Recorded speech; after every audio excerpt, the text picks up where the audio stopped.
22항 비상계엄 사태 관련 특검법에 관해서 대체 토론을 하고자 합니다.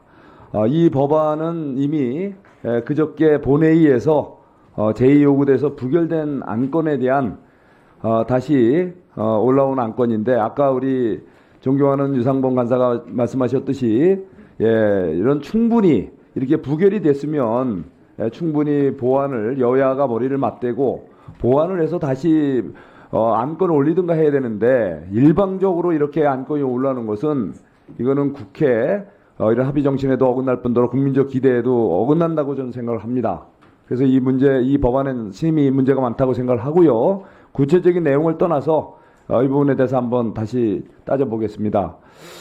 우리 법원행정처장님, 지금 지금 비상계엄 사태에 대해서 내란죄다라고 이렇게 단정적인 표현들이 많이 있는데, 이거 내란죄라고 단정할 수 있습니까? 시방 상황에서? 조금 전에 말씀드린 것처럼 저희들이 곧 지금 현재 또 앞으로 심판을 해야 될 위치에 있기 때문에 저희들은 어떤 예단적인 표현을 쓸 수 없는 상황입니다. 그러면 지금은 충분히 객관적인 이런 사실관계와 법리를 검토를 통해서 충분히 어떤 이런 심리를 거쳐서 또 이렇게 최종 결론이 나오는 거 아닙니까? 그런 위치에 저희들이 있습니다. 그런데도 불구하고 바로 이 신성한 법 질서를 우리가 무엇보다 중시해야 될 우리 법사위장에서 단정적인 내란죄, 내란 공범, 내란 수괴라는 단정적인 표현이 나온 건 지극히 부적절한 표현들이죠.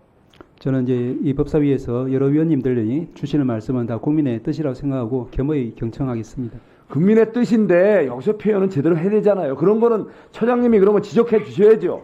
바로잡을 필요가 있는 거예요. 국민의 뜻을 어떻게 처장님이 자, 간섭하지 마시고요. 자, 우리 법무부 우리 장관 대행님. 네. 지금 그 모든 수사를 하면서 반드시 체포가 원칙입니까? 인신 체포가 원칙이에요? 기본적으로 체포는 조사를 위해서 출석 요구를 했는데 불응했을 때 이루어지는 절차입니다. 자, 그런데 예를 들면은 지금 이 수사 기관에 대해서 지금 여러 가지 이견들이 있죠. 명쾌하게 정리가 됐나요? 여러 가지 논란들은 계속 진행되고 있는 상황입니다. 확실하죠? 논란이 있는 이 기관에 대해서 공수처가 여러 가지 논란이 있는 수사 주체에 대해서 지금 논란이 있는 상태에서 일방적으로 강행을 하면서 또 무리한 체포를 강행하고 있다. 이거 바람직한 거라고 생각하나요?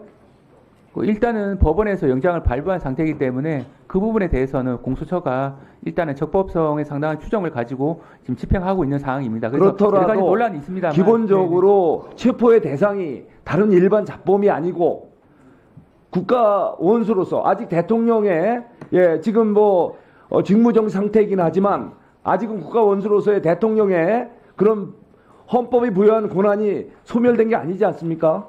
그렇다면 최대한 여유를 갖출 필요는 있겠죠. 네. 당연한 거 아닙니까?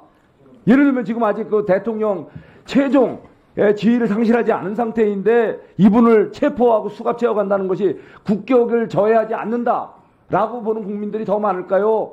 더 이렇게 국격을 저해할 수 있다고 보는 게 더 많을까요? 이거 답변하기 곤란하시죠? 네, 그 부분은 국민들이 여러 가지 생각을 하실 것 같습니다. 당연하죠.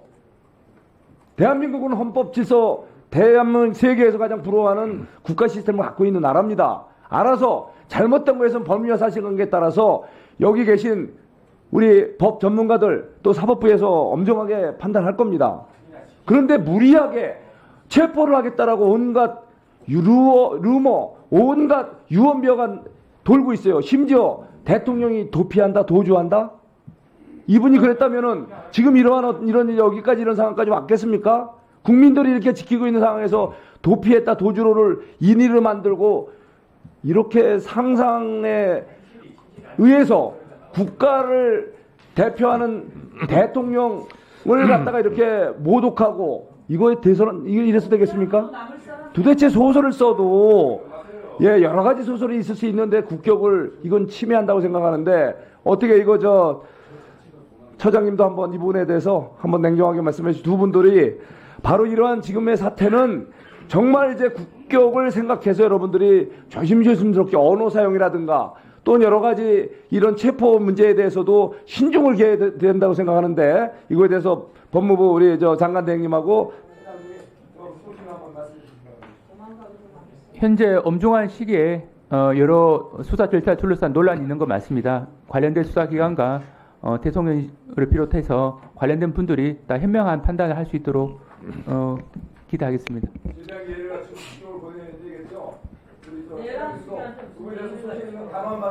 시간 끝났어요. 예. 시간 끝났다고 얘기하고. 대통령, 시간 끝났는데 1분도 안 됐어요. 1분도. 대통령께서 체포영장 집행 대상이 된다는 사실 자체에도 국격을 내치는 부분이고 또 발부된 영장이 집행되지 않는다는 사실 자체도 또 국격에 손상이 가는 일이라고 생각합니다. 우리나라가 이러므로 딜레마에 처해 있는 상황인데 저희들이 바라기로는 헌정질서 하에서 법치주의가 이걸 통해서 더 공고해지는 그런 계기가 되기를 바랄 뿐입니다. 네, 수고하셨어요. 예, 또 국경을 해야 되겠죠? 예. 네죠, 네. 대한민국의 국격을 떨어뜨린 것은 민주주의 선진국이라고 칭송받던 대한민국을 내란 국가라고 이렇게 불명예스럽게 만든 윤석열 내란 수계가 국격을 떨어뜨린 게 맞습니다. 그거는 이론이 없습니다. 자꾸 얘기해봤자 국민의힘 불리하니까 그렇게는 얘기하지 마시고요. 자, 귀하들이 존경하는 윤석열 검찰에서도 내란 우두머리라고 표현했어요. 누가요? 검찰. 누가? 기소장에 이름이 누구예요, 그 사람? 공소장에 어떤 검사인지 얘기해 보세요. 자, 알겠습니다. 알겠습니다. 네, 알겠습니다. 저기 그거는 맞습니다. 검찰 김용현 공소장에 윤석열은 내란 우두머리라고 표현이 돼 있는 거 맞아요. 그러니까 이 공소장에 이렇게 돼 있어요. 그럼 내란 우두머리가 윤석열이지 그러면 내란 졸개가 윤석열입니까? 내란 우두머리 맞아요, 그건. 그거에 대해서 왈가왈부하지 마세요. 자, 김기표 의원 질의하세요.